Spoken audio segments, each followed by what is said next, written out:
Amen. All right, we're going to be in Acts chapter 7. In Acts chapter 7, it's one of those that we're not going to read the whole thing tonight because it's fairly lengthy and there's a lot to say. But it's one of those that if you just read Acts chapter 7, if you took it out of context and someone just said, just read just this chapter, it kind of just reads like, although it's very thorough, just a massively condensed, fact-filled retelling of Israel's history. And because of that, many people would probably find it to be somewhat boring because it seems as if Stephen's not making a bunch of sort of deep theological points, that he's just saying this is what happened, basically from the beginning up until now in the life of God's people, and this is the way that God has worked. But what we're going to find out is actually that this is really one of the most amazing kind of powerful passages in all of Scripture. And so I want to do two things tonight. I want to just work our way through it and see why Stephen said what he's saying. So Stephen's point in saying this, and his point to the point he's making to the Jewish leaders that have brought him in because of his witnessing for Christ. And then at the end, make some more devotional points, maybe not exactly what Stephen is saying here, but things that are true from what Stephen is saying. So that's what we're going to do. But before we get into Acts chapter 7, there's one thing I wanted to mention. Acts chapter 7 is one of those chapters that critics of the Bible and people that say that the Bible is not trustworthy because there are errors in it. Acts chapter 7 is one of those places where people will point. And there's six major sort of, I don't call them errors, I would say they're discrepancies. So 6 statements that Stephen makes that if you look elsewhere in Scripture, the numbers or the times or the dates or the places don't exactly line up. And so if you're interested in those things, I've got some, I just ran off a few because I doubt probably very many people are interested, but I've got some papers here that first of all address those things, that they tell you what they are, and then they walk through them. So the first thing I wanted to say is most of the discrepancies can be explained very logically. But the main thing I think is important for us in just being good Bible students is understanding that in Jesus' day and prior to that, they didn't think like we thought. And so, this is an oral, where they're passing things on in an oral tradition. And so in telling stories, getting every small detail was not what was important. It was to get the main point of the story. And so that's why in the Gospels you see the differences in detail sometimes, and people will point to the Gospels and say, well, they can't be trusted because they don't agree. So like in Luke and Mark, and you remember the story of the casting out of the demons or the healing of the demoniac, the guy that's chained up and he's out in the Gerasenes, and Jesus goes to him and cast out the demons into the pigs. In Luke and Mark, there's one demoniac. Matthew tells the same story. There's 2 demoniacs. And so people will say, well, look, it's different. Well, the point of that was not how many demoniacs were there, right? And the explanation would be probably that Matthew's gospel is very orderly. He's a tax collector. He's accountant-minded, money and order and all those kind of things, and that's reflected all throughout his gospel. So there are 2 demoniacs there. Only one of them spoke. So the other 2 just mention the one that spoke, and Matthew mentions both of them because he's trying to get details. But the point of that is that no one hearing that story in Jesus' day would refute that and say, well, that's not true because these facts don't line up. They weren't, to use a current term, they weren't fact-checking these things. So to be good Bible students, we need to understand that sometimes the main point is really what matters, and checking out every little detail is not the issue. And that's certainly going on here in Acts chapter 7. Stephen's points are really what is important, or the main point of what God is doing in the life of his people is what Stephen is stressing. So we're going to get to Acts chapter 7, but let's skip back just a little bit. Acts chapter 6, because in order to understand what Stephen is doing here, we need to understand why he's doing it. So if you'll remember from last week, Stephen has been called in front of the council because accusations have been brought against him. And so let's start there, Acts chapter 6, beginning in verse 11. We'll just go 11 through 15. It says, then they secretly instigated men who said, we have heard him speak blasphemous words against Moses and God. And they stirred up the people and the elders and the scribes, and they came upon him and seized him and brought him before the council. And they set up false witnesses who said, this man never ceases to speak words against this holy place, the temple, and the law. For we have heard him say that this Jesus of Nazareth will destroy this place and will change the customs that Moses delivered to us.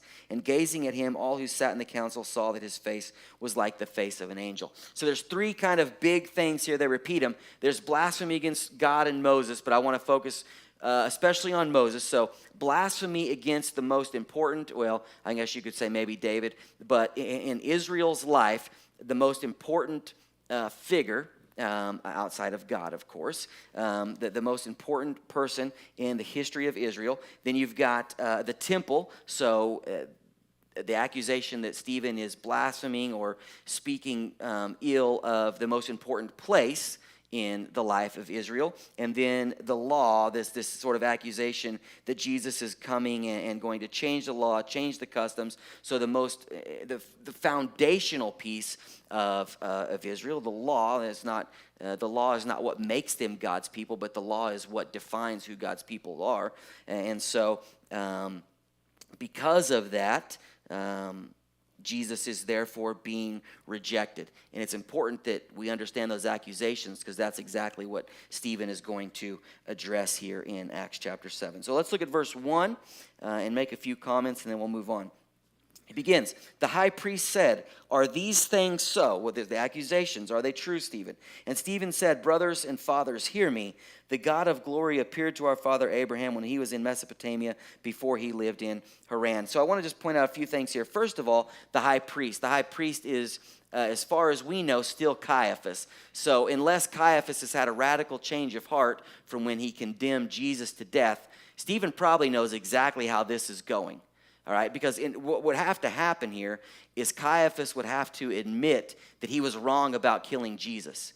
And that's probably not going to happen, even if he thought it, because that would just be somewhat of, not political suicide, but kind of that, I mean, that would really damage his reputation as the high priest, even if he thought it, to admit that what he had done, that he had killed an innocent man. So Stephen probably can see the writing on the wall, especially if this is Caiaphas. The other thing I want to point out there in verse 2 is Stephen, that first line there where Stephen begins, brothers and fathers, hear me.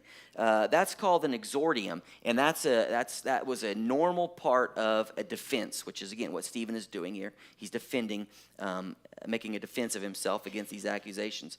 And so an exordium usually is a chance for the person that's giving a defense to sort of butter up his audience, to, say, oh, men of Jerusalem, wonderful, and all those kind of flowery things, in hopes that, it's going to win some favor with those people. Obviously, I don't read these things, but from what I understand, the people that do research ancient text, that this is the most, along with others, it's not the most, but along with a couple others, is the most curt exordium that we have recorded. And it's 5 Greek words. In Greek, it actually says men, brothers, and fathers and brothers, listen, right? So that's what Stephen says. So the whole thing about men, holy men, and all this, and he's skipping all that. He just says, listen. And the point, I think, is that Stephen is not here to try and really even win an argument. He's not here to defend himself. He's here to say the truth. And whatever God does with that truth, Stephen trusts God for that. I'm not even sure Stephen is really trying to convert anyone here. I do think that Stephen has passionate about Jesus, but Stephen is, here's the truth. Whatever God does in your heart, then let that be. And so that's exactly the way Stephen handles this defense that he gives of himself. So thinking about those accusations, we said the first thing that they brought accusation against Stephen was his blaspheming Moses. And so Stephen, in this defense, focuses primarily on 3 very large figures in Israel's history. There's others, but the 3 main ones are Abraham, Joseph, and Moses. So let's think about this, and I'm going to throw this out there to you. So this is actually a question for you to answer. What connections are there between Abraham and Jesus?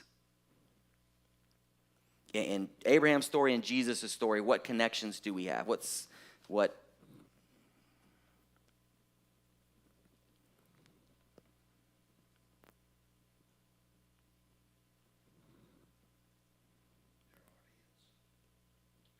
Okay. Okay.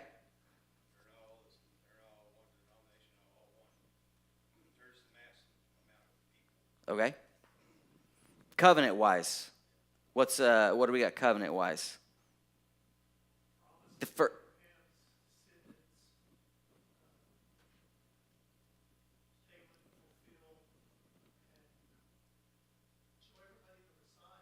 Right, and they'd be the blessing to the nation. So we've got the covenant. So we got the covenant, the promise, that Abraham's family would be the blessing, and Abraham receives that first covenant, and Jesus is the giver of the second covenant, right? Think about Abraham's story. What do we got that reminds us of Jesus? Isaac, Abraham and Isaac, right? Another father-son story where they go up a hill and the son is going to be sacrificed. Of course, in the Abraham and Isaac story, Isaac is not sacrificed because God provides the ram. And so then you've got the ram-lamb connection. Also in that story, it's Isaac that's got the wood for the sacrifice. Isaac carries it. It's a foreshadowing of Jesus carrying the wood for his sacrifice, the cross. So we've got real connections there, right? What connections do we have between Joseph and Jesus?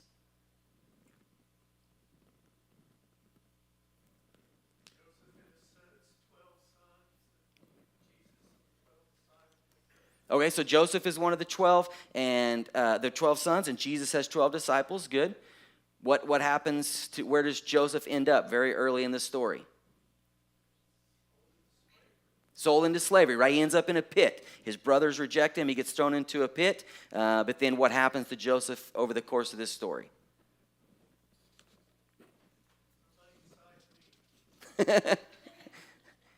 He's exalted, right? He gets put to the second highest position, which is not exactly what I would say about Jesus, but Joseph ends up at the right hand of the Egyptian leader. Jesus ends up at the right hand of God. They both start out of a pit. They both get exalted. They both end up in Egypt.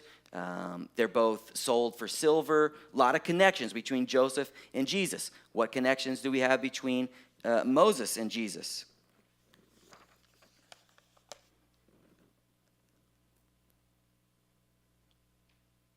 Any? Yeah, feel free to. Huh? Okay, so Jesus gets the, oh yeah, I mean, Moses receives the law, Jesus fulfills the law. Oh, the number of 40, yes, that's significant in both of their lives, very good. How were the people saved, or what time, what's going on when the people are saved and Moses is, before the Exodus and Jesus, what's going on, what's the festival? Passover, so we got the Passover connection. We've got the blood of the Lamb connection. We've got, I mean, I think you could even say the crossing of the Red River. I mean, not the Red River. That's football, too much football. The crossing of the Red Sea, in which God splits the Red Sea with Moses, with Jesus. He provides the Red Sea, the blood of the Lamb, that we be covered in that. Obviously leading people out of slavery into freedom. I mean, all kinds of connections. And so what Stephen is doing here is he's not just reciting history. He's making a point. And his point to these men is, look, here's these guys that you hold to the highest in the highest esteem, and every one of them is prefiguring Jesus. That everything that God has began in these guys is just to show us what God is going to do in Messiah, who is this man Jesus that you all have chosen to crucify. And so that's why I'm proclaiming him, because he's the fulfillment of everything that God has begun doing. So again, he's not just reciting history, he's making a point, and he's saying that all these important figures prefigure Jesus. All these important men prefigure Jesus. But he does it in a very specific way, or a very specific thing about them. So let's look at Acts chapter 7, verses 2 through 8. There's a theme that runs through Abraham, Joseph, and Moses. 2 through 8 says this. And Stephen said, "Brothers and fathers, hear me. The God of glory appeared to our father Abraham when he was in Mesopotamia, before he lived in Haran, and said to him, 'Go out from your land and from your kindred and go to the land that I will show you.' Then he went out from the land of the Chaldeans and lived in Haran. And after his father died, God removed him from there into this land in which you are now living. Yet he gave him no inheritance in it, not even a foot's length, but promised to give it to him as a possession and to his offspring after him, though he had no child. And God spoke to this effect, that his offspring would be sojourners in a land belonging to others, who would enslave them and afflict them 400 years. But I will judge the nation that they serve, said God, and after that they shall come out and worship me in this place. And he gave them the covenant of circumcision. And so Abraham became the father of Isaac and circumcised him on the 8th day. And Isaac became the father of Jacob, and Jacob of the 12 patriarchs. And so there's a lot of things that Stephen could have said about Abraham, but he kind of focuses on some of these things that seem not so positive. There's the promise there, but he says, but God didn't give him, he didn't have a foot's length in the land. He had no inheritance. He had to leave his home. He had to leave his family. His descendants are going to be enslaved. And also, this is important. The Bible doesn't say this, but these Jewish leaders would have understood this. Abraham's father, who he mentions here, the rabbinic tradition is that Abraham's father is an idolater. And so Abraham is having to completely separate himself. Now, again, that's not scripture, but what I'm saying is that would have been held to be true, a true belief from these people that are accusing Stephen. So what he's saying is Abraham had to do this. He had to be separated from family. He had to be separated from his home, all these things. And so Stephen is certainly not saying that God rejected Abraham, because we all know that to not be true, and as Stephen's audience would have known that not to be true. But the point that Stephen's making is, in his time, he was promised a bunch of land and promised a bunch of kids, and he dies basically with neither one of those things. It seemed as if God was rejecting him. And the exact same thing could be said for Jesus. It seemed as if God was rejecting him, and especially, of course, that ultimate moment on the cross, that seemed like just a complete rejection from the Father. That everyone mocking him would have seen it as that. And then Jesus saying on the cross, my God, why have you forsaken me?" would have certainly led the people there at the foot of the cross, at least for a time, to have thought that the Father was rejecting the Son. And so there's this theme of rejection.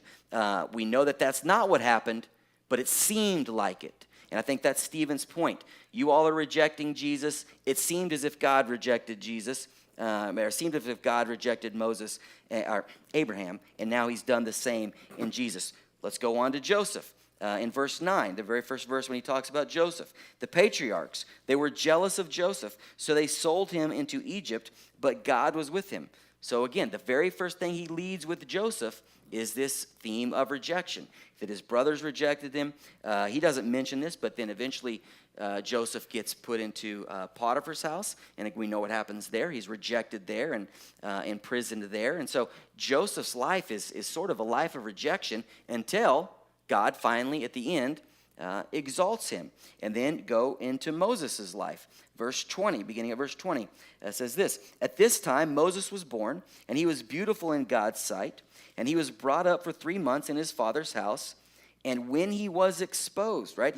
Moses was, in one sense, rejected as a baby. When he was exposed, Pharaoh's daughter adopted him and brought him up as her own. And Moses was instructed in all the wisdom of the Egyptians, and he was mighty in his words and deeds. Then 23 through 27.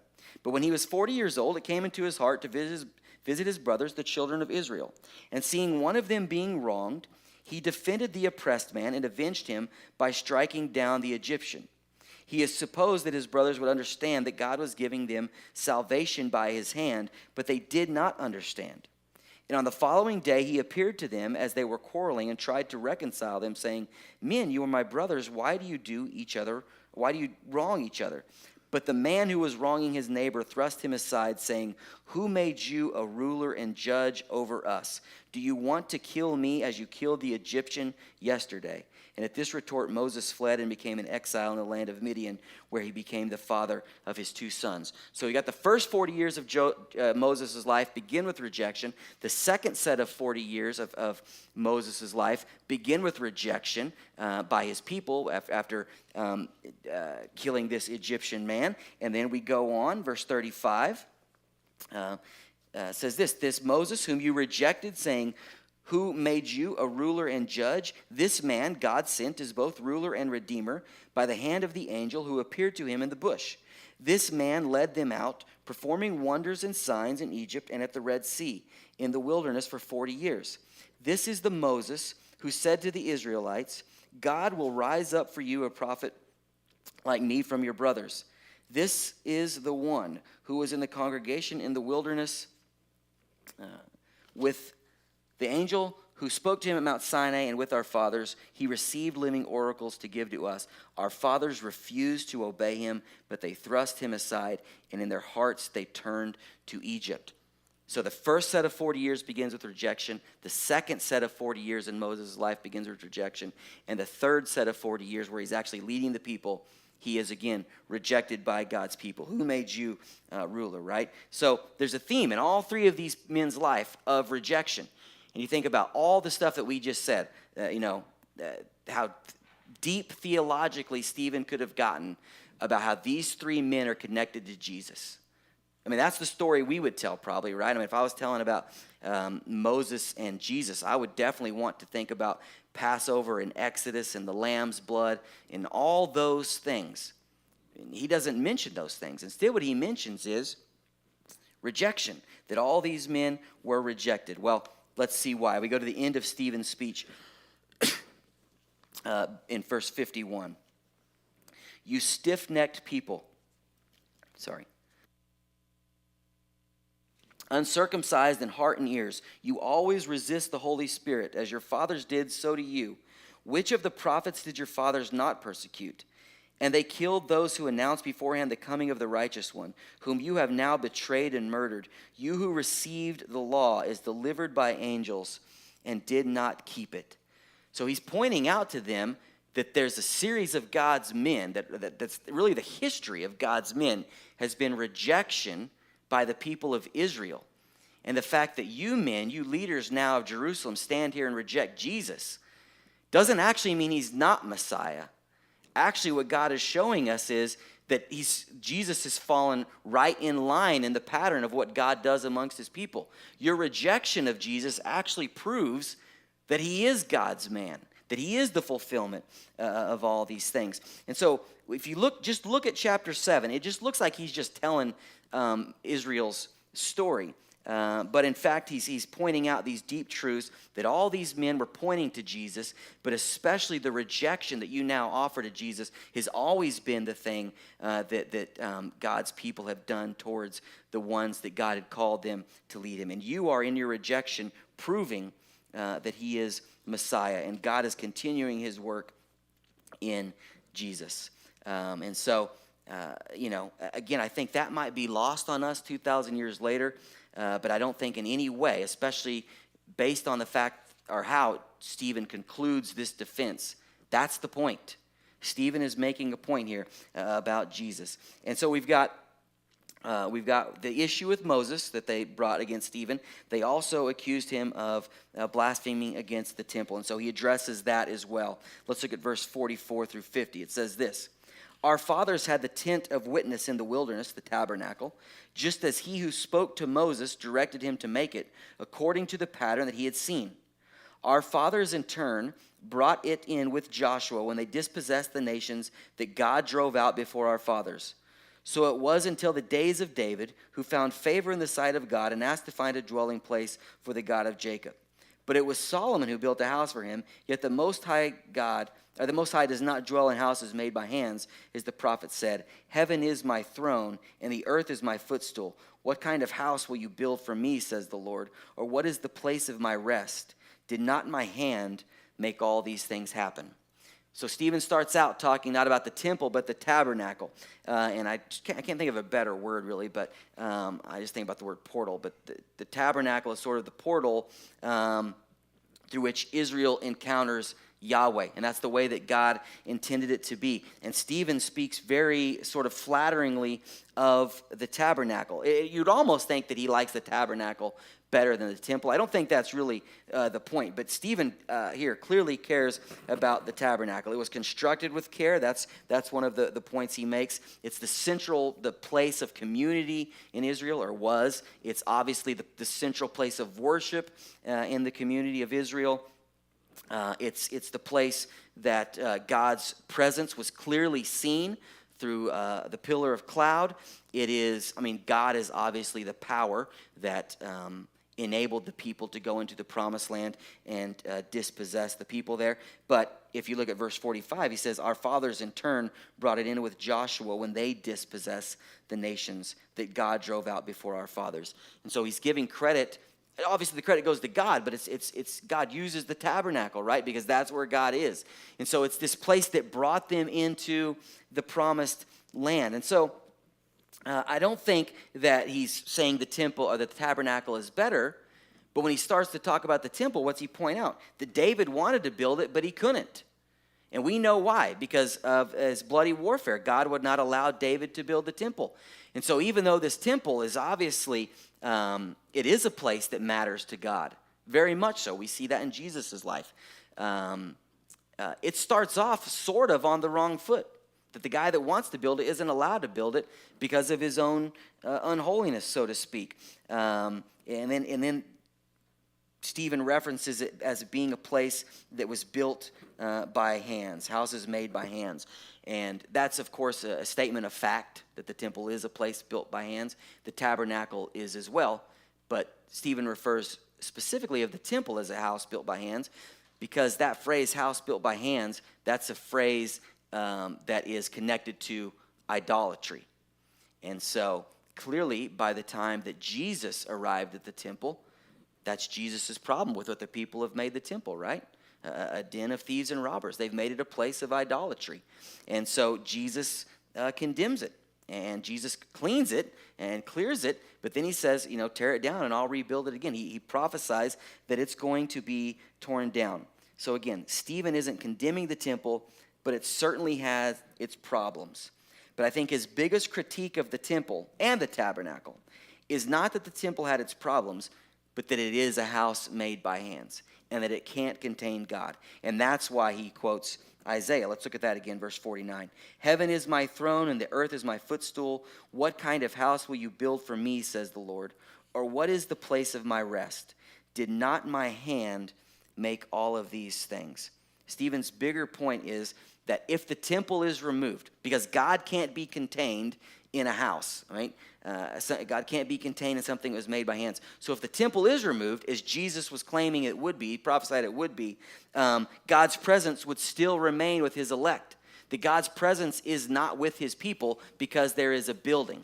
Stone and gold and all those things don't equate to God's presence. That God's presence will be there. Now here's the other thing that this is saying. Not just that God's presence will be there, but if God is not contained in the temple, that if God will still be, but he can be outside the temple, Jewish leaders, that means he doesn't have to hang out in Jerusalem. That means that in just a very short while, he's actually going to go outside of Israel. And another thing that Stephen points out here is you go through the text, which we haven't really seen too much of in what we read, almost everywhere Stephen mentions in this defense of his is outside of Israel. And he's making this point that God has done his greatest works outside of the land. That God's brought redemption and done all these things, brought salvation to his people outside of the land. What Stephen is I think, foreshadowing or telling what's going to happen here. Look at the very next thing that happens. Look at Acts chapter 8, verse 1. It says Saul approved, it's not on the screen, but Saul approved of Stephen's execution. Stephen does die, spoiler alert. Saul approved of his execution, and there arose on that day a great persecution against the church in Jerusalem, and they were all scattered throughout the regions of Judea and Samaria, which we looked at that last week. Verse 4, now those who scattered went about preaching the word.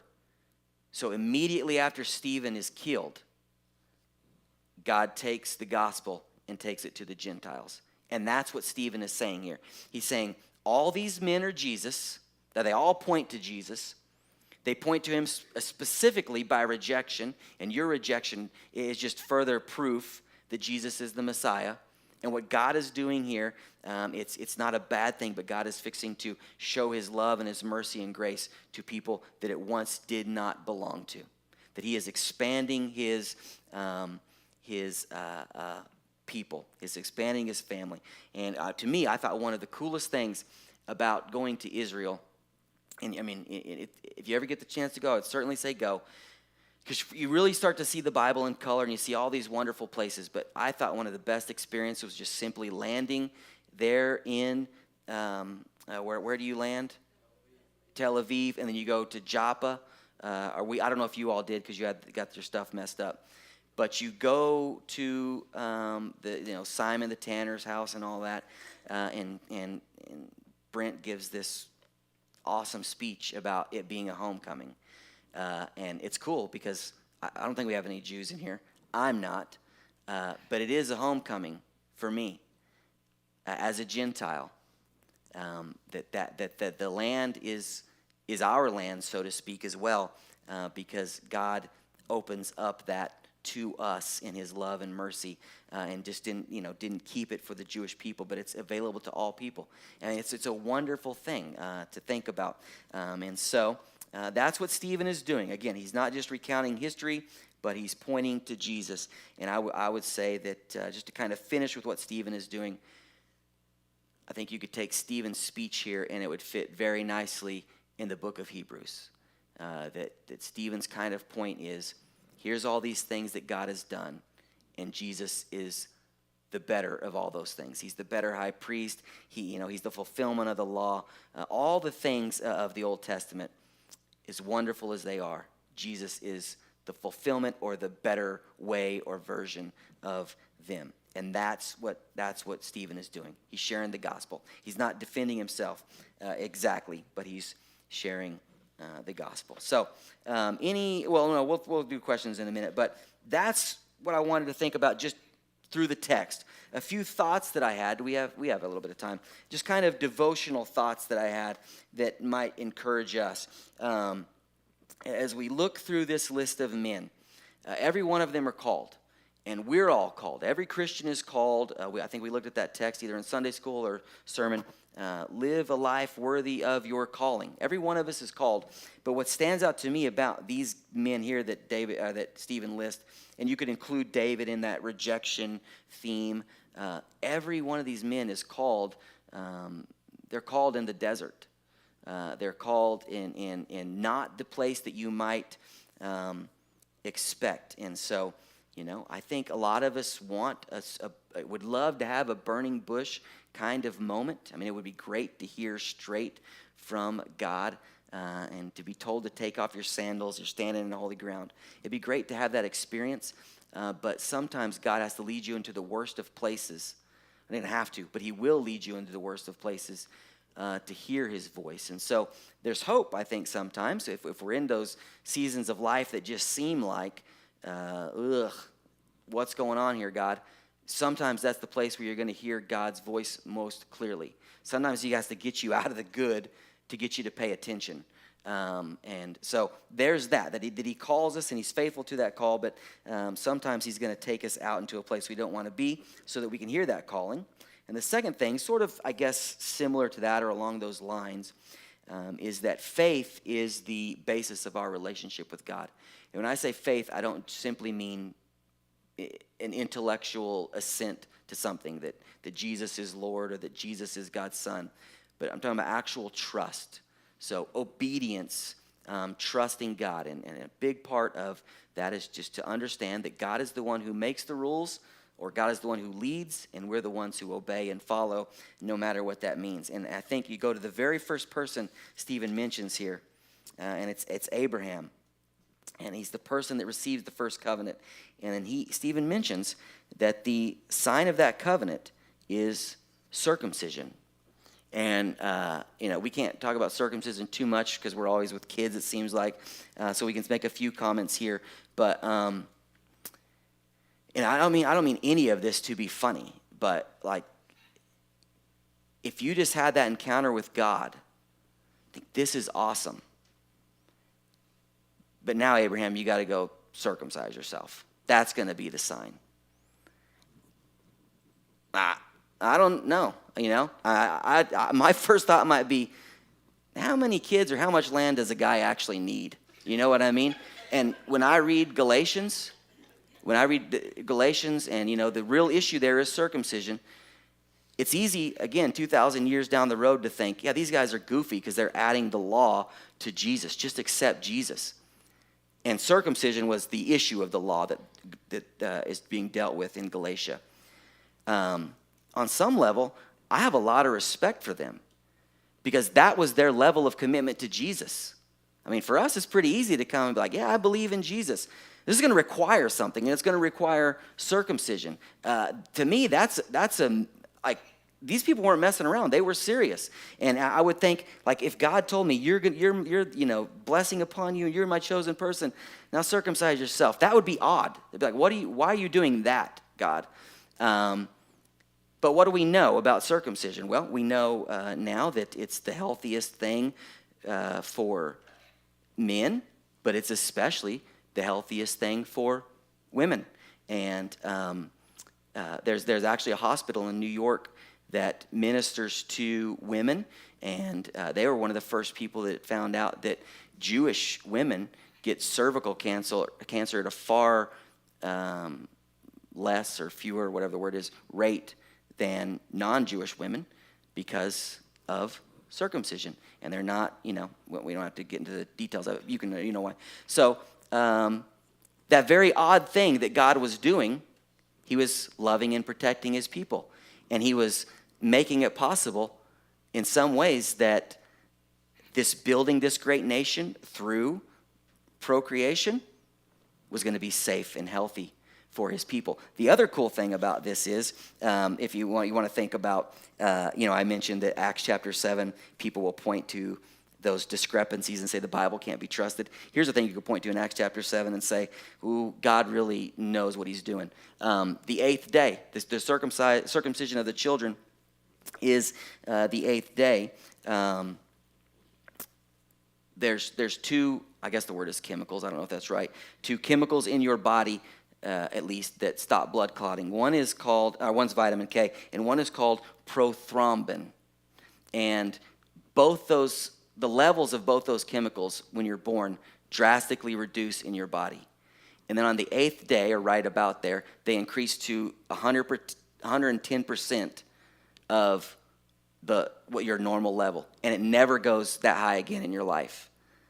So, did Abraham know that? Did he have any sense of that? No. But, that's just an awesome thing to think about. Here's God doing this perfect, wonderful thing for his people. And so, again, circumcision may seem like a silly thing. And frankly, in comparison to some of the stuff we go through in our life, it's a very minor thing. But I have to think that Abraham might have thought, that's odd, but I'm going to do it because you call me to do it. What you tell me to do, I'm going to do. So sometimes these things that don't make sense, that can hurt us badly, these are the things that God uses for his glory and for the good of his people. And especially right here, think about Acts chapter 7 again, and Stephen's death. I can't imagine that at that moment the church wasn't thinking, why am I following Jesus? And then God uses Stephen's death to frighten the church into, or maybe not to frighten, but to cause the church to spread. And that's how the gospel gets to Gentile people. And so, I think in a very real way, we're sitting here right now in these pews because of Stephen's death. And I bet in that moment, no one was thinking, this is a good thing. They were all probably, wow. But God uses those things for his glory and for the good of his people. And what we see here also in these men is that the ones who receive the blessing are the ones that are faithful, the ones that follow, the ones who obey. So there's a couple thoughts. Another thought I had, or another sort of obvious thing here, is that God has a plan, and he's relentlessly fulfilling that plan. And you see that in the life of Moses. He spends the first years of his life in the palace and learning all those things. There's a historian named Philo that talks about all the things that Moses would have learned in the palace, geometry and not just that, all kinds of things, which would be good for leading people. And then because he kills the Egyptian, he's sent out into the wilderness for 40 years to be a shepherd, which was exactly what you would need to lead the people in the wilderness. And so I can't, again, help but think that Moses probably in that second 40 years was thinking, wow, this is a pretty awful thing. But it's the exact same that God was using or doing in Moses' life to prepare him for the 40 years of leading his people into the promised land. So God's got a plan, and he fulfills it. Another thing I would say is clearly there's evil in the world. We see that again in these men's lives, but if you flip over towards the end, there's in verse 43, it talks about Molech and Rephan. Molech is, if you're unaware, is a god that child sacrifice was a big part of worshiping Molech, and it's not coincidental really probably that we're talking about this now. I don't know if you saw just yesterday, I can't remember what state it was, but one of the states passed a referendum to abort babies up to 24 weeks. If you're not aware, a 24-week-old baby has arms and legs and a heart that beats and all those things. I mean, it's a baby, and we live in a country that is willing to cut that baby into pieces. And so, evil didn't just exist then. It exists now. It persists now. But the truth of what Stephen is saying here is God's bigger than all that evil. And then the last thing I would say is Stephen's whole point, that Jesus is everything. And that if you look at those things I just mentioned, the calling, the faith, God's plan, and the evil, Jesus is the answer to all that. Jesus is the one who overcomes the evil. Jesus is our calling. Jesus is the basis for our faith. Jesus has fulfilled God's plan and is the one who brings us through God's plan in our life as well. So everything here is to point to Jesus. Acts chapter 7 is all about Jesus. So we're going to pray, and then we'll maybe talk for a few minutes. God, thank you again for being kind and good to us, and I pray that we would take that from this, God, that you are a good God, that you work in the lives of your people. Sometimes it seems like you're not working, and sometimes God, it even seems like you are taking us to places that we just don't want to go and don't understand.